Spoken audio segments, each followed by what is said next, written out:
이 밤을 축복해 주셔서 감사합니다. 우리의 찬양을 받아주시고 성령 하나님께서 우리 심령 가운데 임재해 주신 줄 믿습니다. 이 밤에도 아버지 하나님 말씀 가운데 은혜를 허락하여 주시고 정말 이 시대에 우리가 하나님께 칭찬받고 승리하는 믿음의 사람들 될 수 있도록 축복하여 주시옵소서. 이 시간 함께 하실 줄 믿고 감사하며 예수님의 이름으로 기도드립니다. 아멘. 오늘 계시록 7교회는 스트레이트로 지금 나가고 있는 중입니다. 다음 주 하면은 다 끝나는 게 아니고요. 터키 갔다 와서 한강 남았습니다. 예. 오늘은 계시록 3장 1절부터 6절 한 절씩 교도하도록 하겠습니다. 4대 교회 사자에게 편지하라. 하나님의 7 영과 7 별을 가지신 이가 이르시되 내가 내 행위를 아노니 내가 살았다 하는 이름은 가졌으나 죽은 자로다.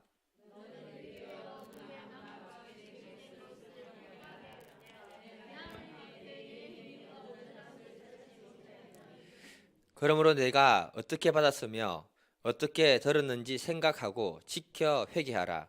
만일 일깨지 아니하면 내가 도둑같이 이르리니 어느 때에 내게 이르는지는 내가 알지 못하리라.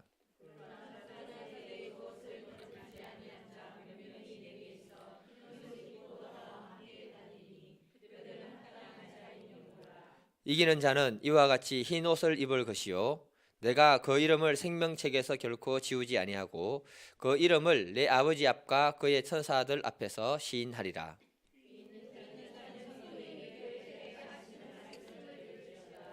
아멘. 우리 병재 선교사님이 수요 찬양 예배를 인도하셨는데 참 오늘 아마 감회가 새로울 것 같습니다. 예. 우리 제목 한번 읽어보도록 하겠습니다. 예, 시작. 계시록의 7 교회를 보면요, 각 교회들마다 주님이 하시고자 하는 내용이 다 달랐습니다. 근데 이제 7 교회의 그 메시지 구성 요소를 보게 되면은 처음에는 예수님이 그 사람들이 볼 때 가장 잘 인식할 수 있도록 자신의 모습을 보여줍니다. 그리고 난 다음에 그 교회에 칭찬할 것이 있으면 먼저 칭찬을 해주시고요. 그 다음에 책망도 하시고요.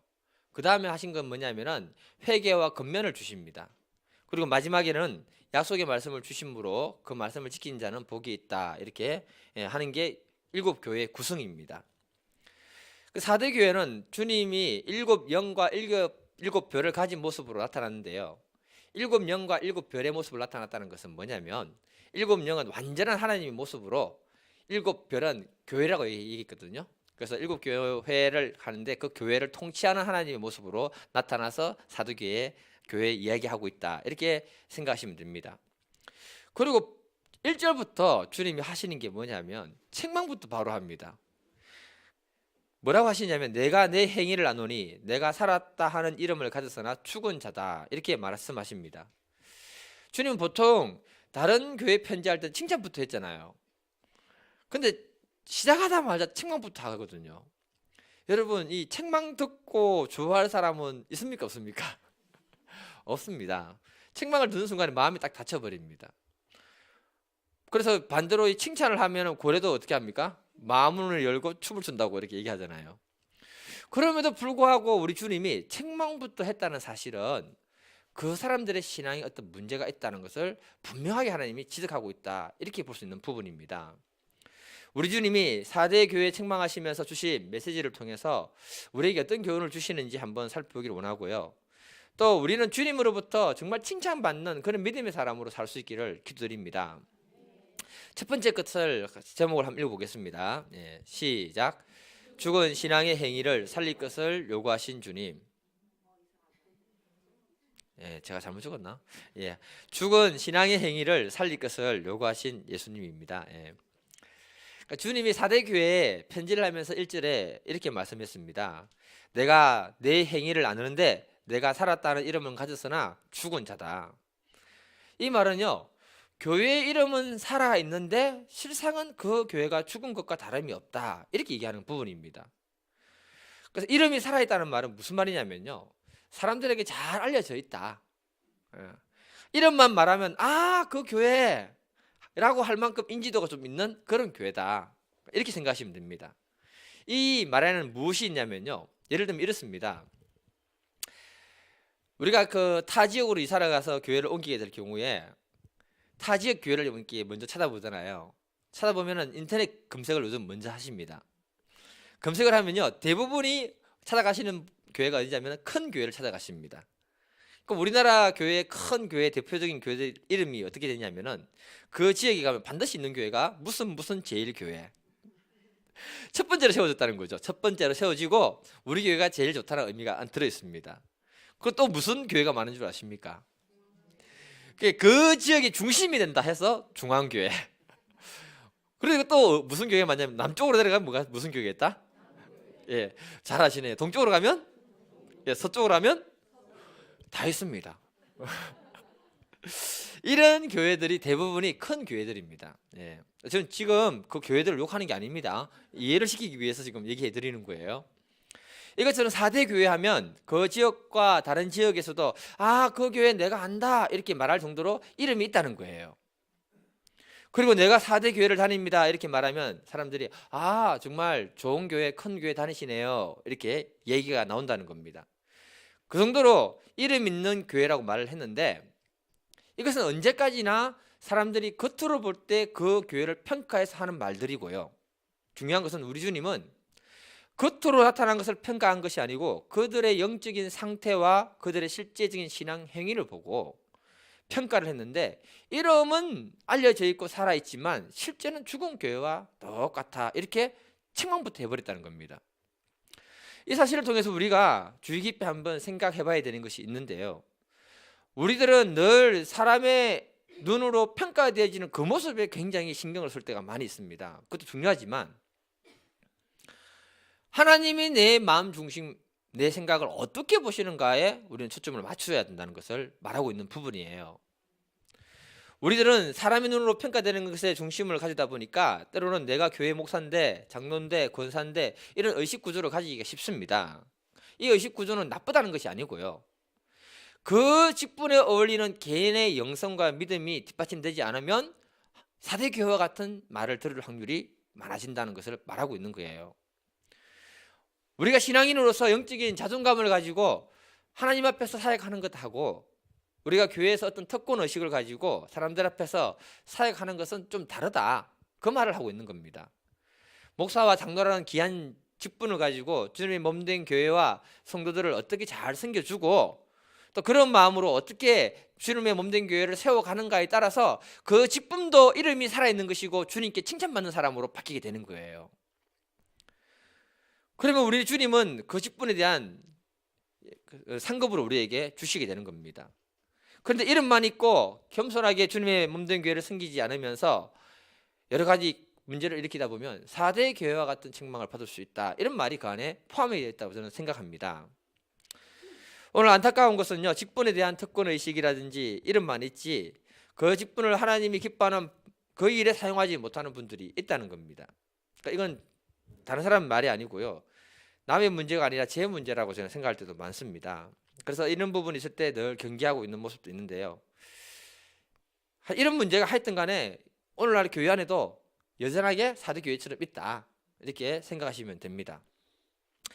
주님이 1절에서도 뭐라 했냐면 내 행위를 안다 했고요. 2절에서도 보면 내 행위에 온전한 것을 찾지 못했다. 두 분이나 거듭 말하고 있습니다. 다시 말해서 그 직책의 이름에 걸맞는 행위를 하고 있는가? 이 부분을 우리 주님이 굉장히 유심히 살펴보고 있다 이 말입니다. 그래서 우리가 늘 생각해야 하는 것은 교회에서 10분자의 이름을 달고 주님의 기뻐하는 그 믿음의 행위를 얼마만큼 잘 하는가. 그 결과에 따라서 주님으로부터 칭찬받는 교회가 되기도 하고 주님으로부터 칭찬받는 성도가 될 수 있다 이 말인 것입니다. 잘못하면요 칭찬도 받을 수 있지만 책망도 받을 수 있는 겁니다. 잘못하면 집사는 뭐가 될 수 있습니까? 목사는 먹사가 될 확률이 많다고 합니다. 그냥 하는 말입니다. 그러니까 오늘 본문에서 이름은 살았는데 죽은 교회다 이렇게 해석할 때 어떤 강의자는 이렇게 표현했습니다. 교회의 자석의 죽음이다.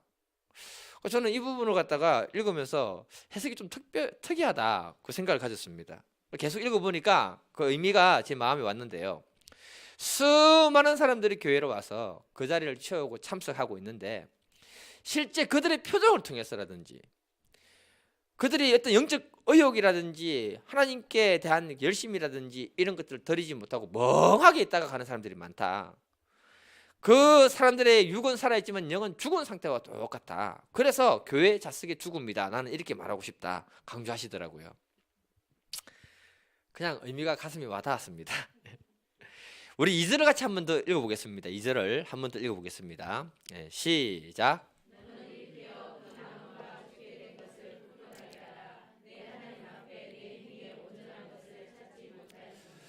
이 말씀을 제가 쉬운 성경으로 읽어드리겠습니다. 깨어나라. 완전히 죽기 전에 아직 조금이라도 남은 힘이 있을 때에 내 자신을 일으켜 세워라. 내 행동이 하나님 보시기에 선하지 않다. 쉬운 성경으로 보니까. 그러니까 이 말을 잘 풀이하면 이렇게 됩니다. 이들이 신앙인으로서 그 행위가 악한 행동을 하고 있다는 겁니다. 다시 말해서 믿음의 행위가 아니라는 거예요. 그것 때문에 그들의 영이 죽어가고 있다는 겁니다. 그 영이 완전히 죽기 전에 빨리 깨닫고 깨어나라고 이렇게 명령하고 있는 겁니다. 아직 영적으로 살 수 있는 힘이 약간이라도 있을 때 자기 자신을 이렇게 세우고 하나님이 기뻐하는 믿음의 행위를 하는 사람이 되라 이렇게 권면하고 있는 거예요. 무슨 말인가 하면요, 다른 사람이 평소에 내 신앙이 죽은지 살았는지를 금방 알까요? 모를까요? 모릅니다. 언제 알았냐 하면은 어떤 사건, 어떤 문제를 만났을 때 그 사람이 그것을 어떻게 대처하고 어떻게 행동하고 말하는가를 통해서 그 사람의 믿음과 신앙이 딱 드러나는 겁니다.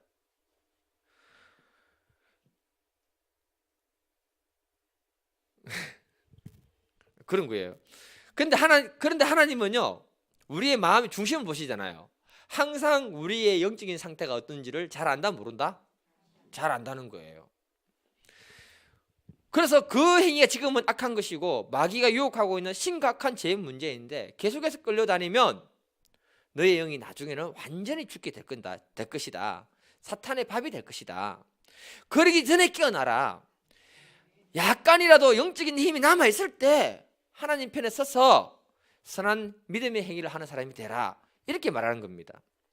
그러니까 오늘 이 말씀처럼요, 이런 문제들이 언론을 통해서 간혹 뉴스로 나오는 경우가 있습니다. 자주가 아니고 간혹요. 목사님이나 장로님이 하지 말아야 할 악한 행위를 하다가 세상 사람들로부터 손가락질을 받을 때가 있고요. 그때 우리 주님은 얼마나 그 마음에 먼저 경고의 메시지를 많이 주셨을까, 그런 생각을 제가 해봅니다. 오늘 사대교회처럼 그들에게 지금 너의 행동이 정말 악하다, 너의 영이 완전히 죽기 전에 회개하고 다시 깨어나서 하나님 말씀을 붙들고 믿음으로 사는 사람이 되라고 주님이 간절하게 강한 권면을 이렇게 하시는 것처럼 우리가 깨어나야 한다는 것입니다. 오늘날도 마찬가지입니다. 지금 내가 세상적으로 들통나지는 않았지만, 죄 짓고 있는데 들통나지는 않았지만 내 영이 죽어가고 있는데도 그것을 모르고 안일에 빠져 있거나 세상적으로 기울어버린 우리의 그 행동을 통해서 주님이 책망하는 말씀이라는 것을 말하고 있는 겁니다. 그러면서 지금 내 고집, 내 자존심을 내세우는 행동을 할 때가 아닌데, 그 영혼이 하나님 말씀에 순종하지 않는 상태가 되면 하나님 말씀보다 내 고집과 내 자존심을 앞세우고 내 안에 영혼은 점점 죽어가고 있는 그런 사람이 되지 않도록 경계하라, 깨어라, 이런 말이 우리 안에 있는 것입니다. 4대 교회 성도들이요, 육은 살아있지만은 영혼이 없는 신앙생활과 같은 행위를 하는 근본 이유가 뭐냐 하면요, 사실은 성경 말씀에는 없었지만 굉장히 그들이 부유한 사람들 중에 한 사람들이었습니다. 원래 이 사대라는 도시를 가보게 되면 고대 황금으로 굉장히 부유했던 나라였습니다. 리디아 왕국의 수도입니다.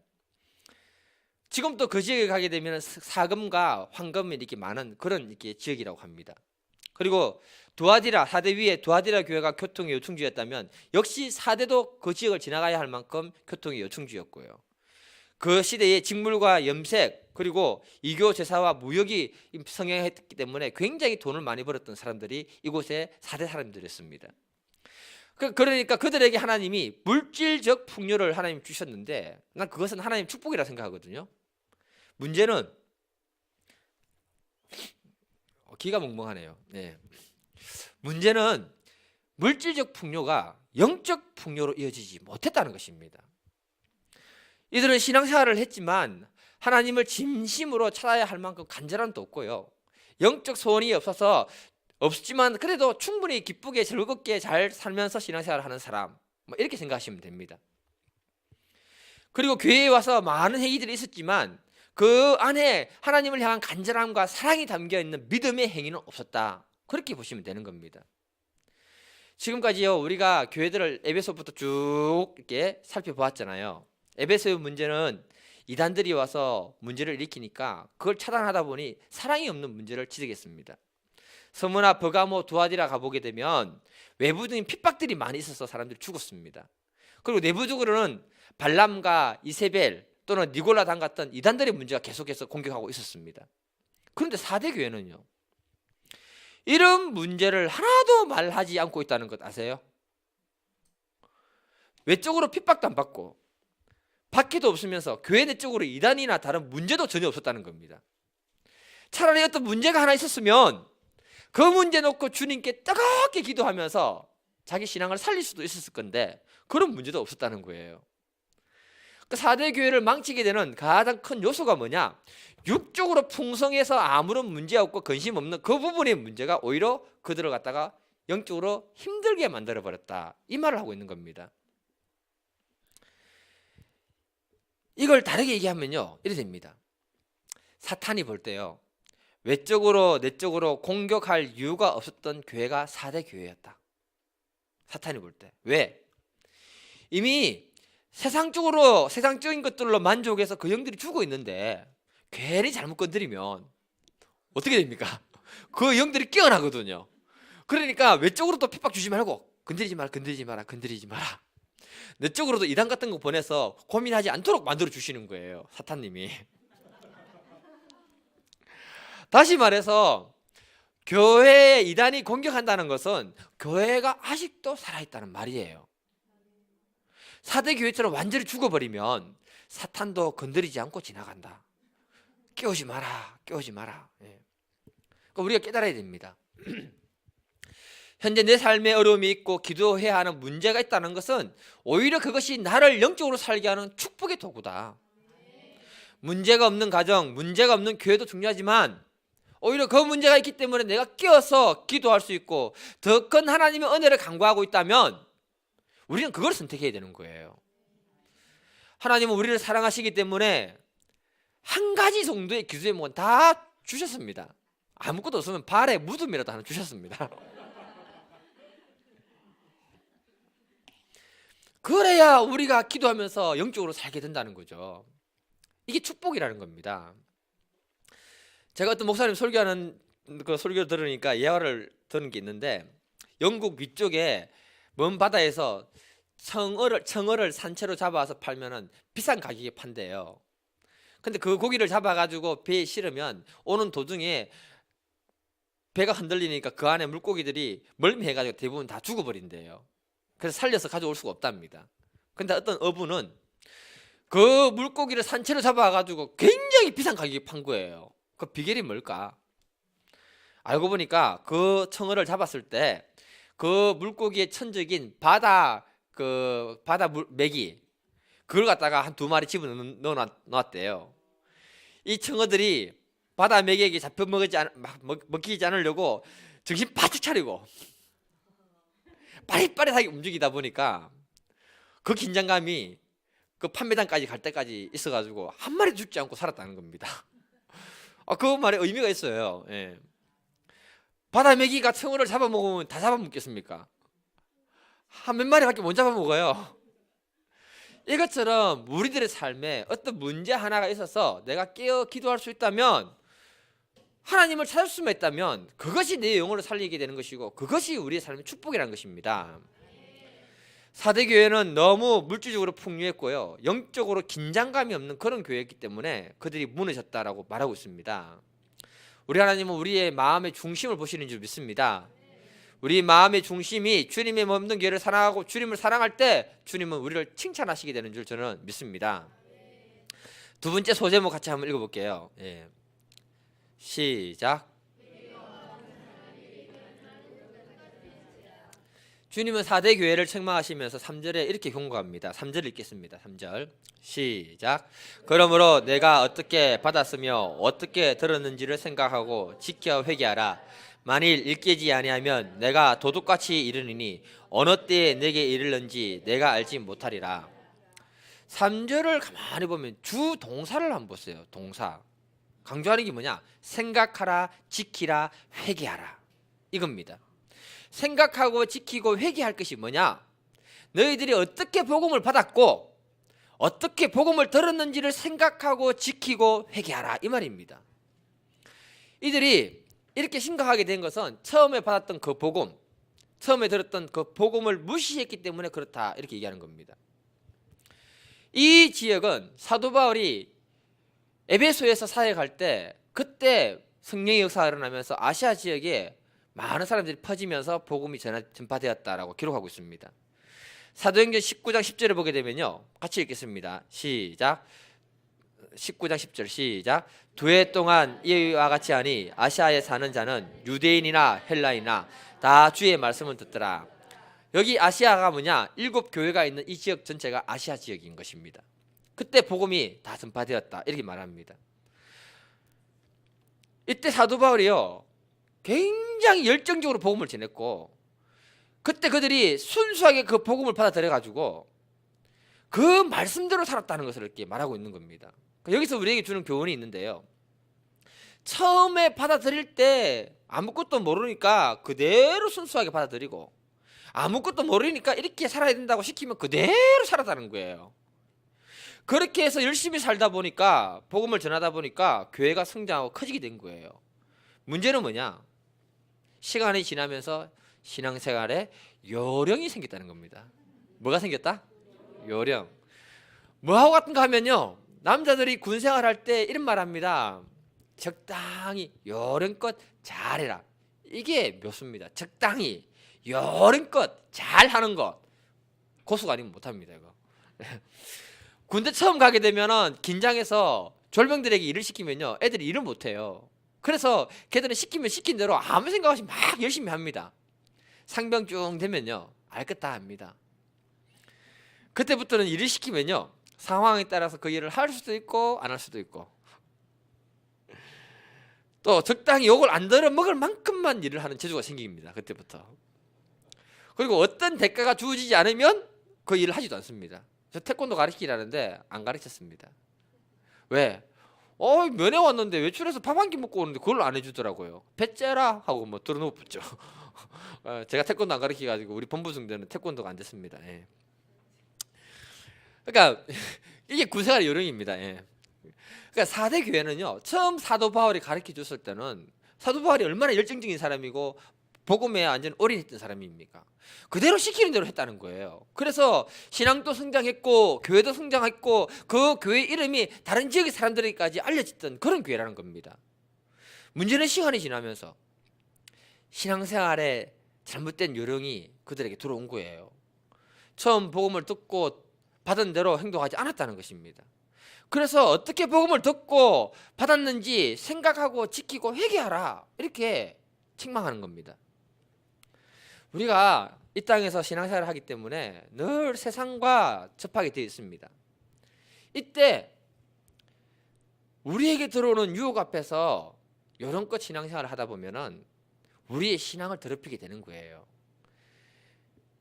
세상의 제약으로 빠지는 사람들의 그 심리가 있는데 그 심리를 한 번 더 증후군이라고 합니다. 뭐라고요? 한 번 더 증후군. 예, 무슨 말이냐? 세상의 죄의 유혹을 맛보는 순간에 충격을 먹고 절대로 그러면 안 되겠다 돌아서야지 하는 게 아니고 너무 달콤하니까 한 번만 더 하고 돌아서야겠다 끊어버리겠다 그렇게 마음 먹는데요. 근데 그 한 번 더가 영원히 한 번 더로 끝나는 겁니다. 그러니까 오늘날 이 문제로 인해서 무너진 신앙인들 목회자들이 많은 겁니다. 죄와 더불어서 누렸던 그 쾌락의 늪에서 빠져나오지 못해서 감옥 간 사람들, 수치당하는 사람들 많습니다. 그리고 수치당하는 유명한 목회자들이 있습니다. 그 문제가 뭐냐? 죄의 유혹 앞에 한 번 더. 그게 그 사람들을 그렇게 만들어버린 거고 그 사람들의 신앙 양심을 버리게 만든 거예요. 신앙 양심이 버려지고 죽은 사람들은 절대로 내가 잘못했다 이 말 안 합니다. 그래서 계시록 3장 4절에 보면 이런 표현을 썼습니다. 4대의 그 옷을 더럽히지 아니한 자가 몇 명 있다. 그 큰 교회에 신앙 양심을 지키고 사는 사람이 몇 명 정도밖에 없다. 이렇게 말씀하는 거예요. 나머지는 다 세상과 동화되어서 신앙 양심을 버리고 적당히 세상 사람들하고 즐기면서 여론껏 교회에 출석하고 신앙생활하는 사람이 되었다. 이 말하고 있는 겁니다. 그래도 양심의 가책을 받았다 안 받았다? 안 받았다. 예. 이 문제가 그 시대에 하나님의 영광을 가리는 심각한 문제였다고 말하는 겁니다. 디모데전서 5장 5, 6절 같이 한번 읽어볼게요. 디모데전서 5장 5, 6절. 예. 시작. 참 가부로서 의로운 자는 하나님께 소망을 두어 주야로 항상 간구와 기도를 하거니와 향락을 좋아하는 자는 살았으나 죽었느니라. 디모데전서에서 향락을 쾌락을 좋아하는 사람은 살아있으나 죽었다라고 합니다. 이거 원래 원문으로 보면은 죽었다가 아니라 이미 죽었다라고 표현했습니다. 그러니까 우리의 이 말씀대로 보면 우리가 세상을 쫓아가고 있으면 이미 죽은 신앙인이라는 것을 말하고 있는 거예요. 사도 바울이 왜 이런 말을 했느냐? 그 시대의 교회에 가부들이 많았거든요. 그런데 그 가부들을 꼬드겨서 교회 안에서 이런 쾌락을 즐기는 사람들이 있었다는 겁니다. 그 사도 바울은요, 젊은 가부들은 다 결혼해라, 재혼해라, 그래 얘기했습니다. 무엇이든지 처음 죄를 범하는 것이 힘들지요. 처음 힘들지 두 번째부터는 쉽거든요. 이렇게 한 번 더 정오군 때문에 그래요. 그러니까 사도 바울은 정말 영적으로 살아있는 사람들은 디모데전서 5장 5절 보니까 하나님께 소망을 두고 정말 기도하는 사람이라고 말하고 있는 겁니다. 그래서 영적으로 살아있는 사람들의 특징은 뭐냐? 늘 생동감 있게 주님과의 교제를 나누기 위해서 몸부림치는 사람이다. 예. 하나님이 기뻐하는 일을 하기 위해서 자기 자신을 갖다가 드리고 투자하는 사람이다. 이렇게 얘기하고 있는 겁니다. 그런 회개가 없을 때 주님이 얘기한 게 뭐냐? 계시록 3장 3절 후반절에 보면 내가 도둑같이, 여기부터 같이 읽어볼게요. 내가 도둑같이. 시작.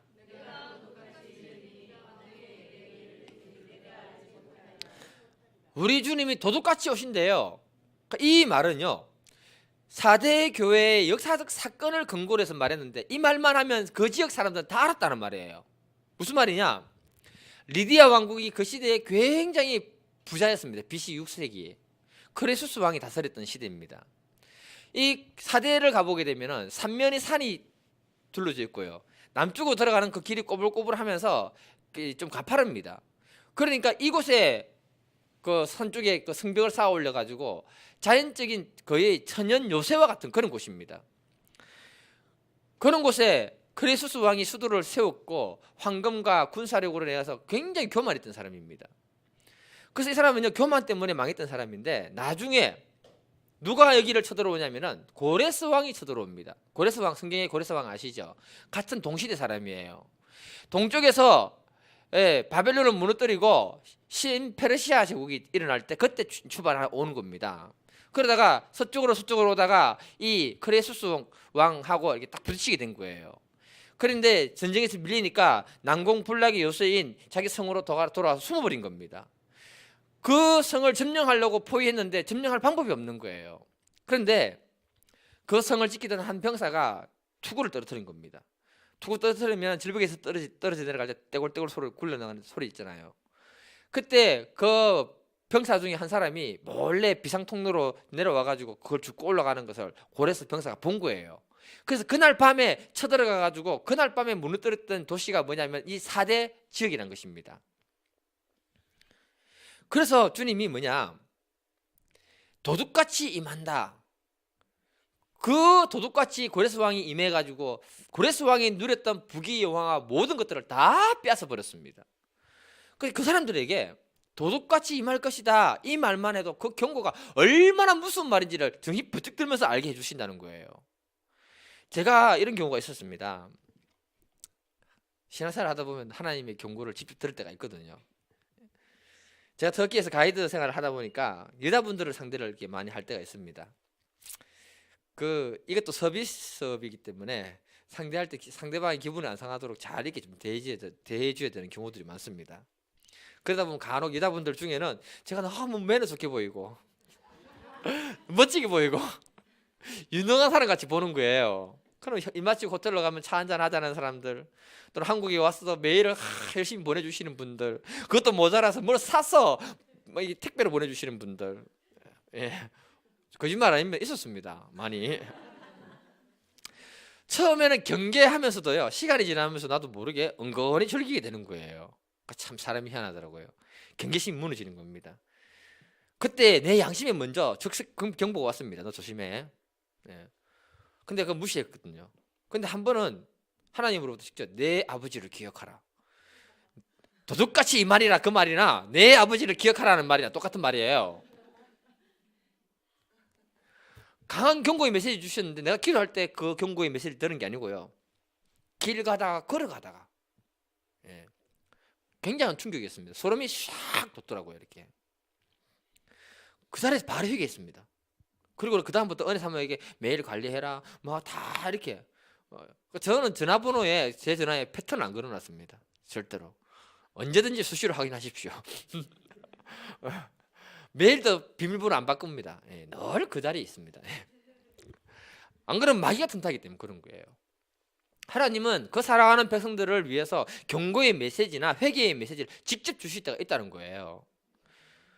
제가 여러분들에게 부탁하고 또 오해를 하지 않았으면 좋겠는 게 있습니다. 설교하다 보면 오늘 또요, 몇 번 쥐었다가 살을 썼다가 했습니다. 이 말하면 상처받지 않을까? 이 책망의 말씀이거든요. 책망의 말씀을 갖다가 축복의 말씀으로 바꿀 수는 없는가? 하여튼 이 말하면 상처받지 않을까 싶어서 쥐었다가 오늘 하루 정도 그게 있습니다. 썼다가. 근데 하나님의 말씀을 보면 하나님 말씀은 의도적으로 굉장히 돌직구를 던졌잖아요. 책망할 때 빙 둘러서 안 했습니다. 빙 둘러 얘기하면 사람들 못 알아듣기 때문에. 저도 돌직구인데요. 그런데 말씀을 전하다 보면 나도 모르게 그냥 그 말씀 그대로 전하는데 어떤 분들은 그 말씀 들을 때 왜 나에게 그 말을 하는가라고 생각하고 오해할 때가 있다는 거죠. 그래서 이게 설교자는 너무 힘들지 않는가 그런 생각을 할 때가 많습니다. 그런데 오늘 본문 보면은 사도 교회를 주님이 메시지를 주실 때 사도 요한편으로 바로 던져버렸습니다. 그 책망의 말씀을 들었을 때 감정이 좋겠습니까? 나쁘겠습니까? 나쁘겠지요. 만약 이 음성 듣고요, 메시지 듣고 그들이 철저하게 회개했다면 복된 사람인 겁니다. 그런데 이 음성 듣고 메시지 듣고 감정상에서 거부하고 왜 자아가 저런 말을 하는가 하면 도둑같이 심판이 임할 수도 있다. 예, 뭐 그런 말을 하고 싶어서 한 게 아니고 그렇다는 거예요. 그러니까 우리가 영이 살아가는 이유는, 살게 되는 건 뭐냐 하면은 내가 생각하는 그것이 아닐지라도, 때로는 내한테 부담스러운 말씀일지라도 우리가 그 음성을 들을 수 있어야 된다는 거예요. 오늘날 이 시대는요, 우리의 심령이 너무 부드러운 것만 많이 먹다 보니까 딱딱한 것을 못 먹습니다. 목사님들, 저같이 돌직구인 사람이 몇 번 생각해가지고 이렇게 해가지고 이렇게 부드럽게 전하려고 애를 썼다면 다른 목사님들은 어떡하겠습니까? 이해되십니까? 그래서 사도 바울이 요구했던 게 뭐냐? 너희 속사람을 강하게 해라.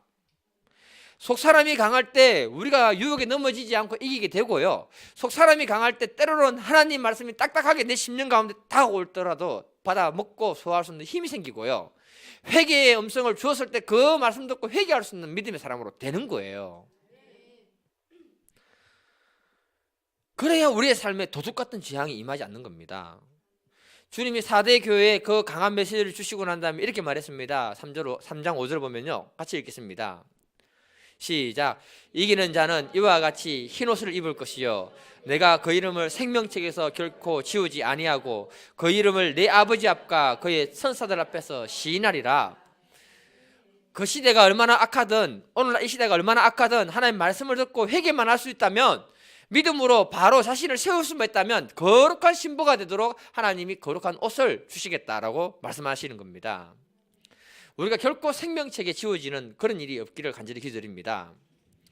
오늘 말씀은 이 시대에 살아가는 우리 기독교인들에게 꼭 필요한 말씀이라고 생각이 듭니다. 과거 우리들은 살기 힘들었을 때는 기도가 살아있었고 하나님께 부르짖었고 새벽부터 밤까지 일을 해도 주님의 몸된 교회에 와서 우리의 영혼도 살리고 우리의 삶도 점점 축복을 받았습니다. 이런 믿음의 역사가 점점 일어날 수 있기를 간절히 기도드립니다. 정말 오늘날 이 시대는 삶은 풍성해졌지만 우리의 영혼은 점점 죽어가고 있는 그런 시대가 아닌가 생각합니다. 오늘 말씀이 우리 심령 가운데 살아 역사할 수 있도록 오늘 이 밤에 같이 기도하도록 하겠습니다. 기도할 때 오늘 찬양이 없습니다. 바로 같이 기도하겠습니다. 사대교회에 주시는 말씀이 오늘 우리에게 주신 말씀이라고 저는 생각합니다. 정말 살았다 하나 내 영은 이미 죽고 있다라는 그런 책망을 듣지 아니하고 우리의 직분, 우리의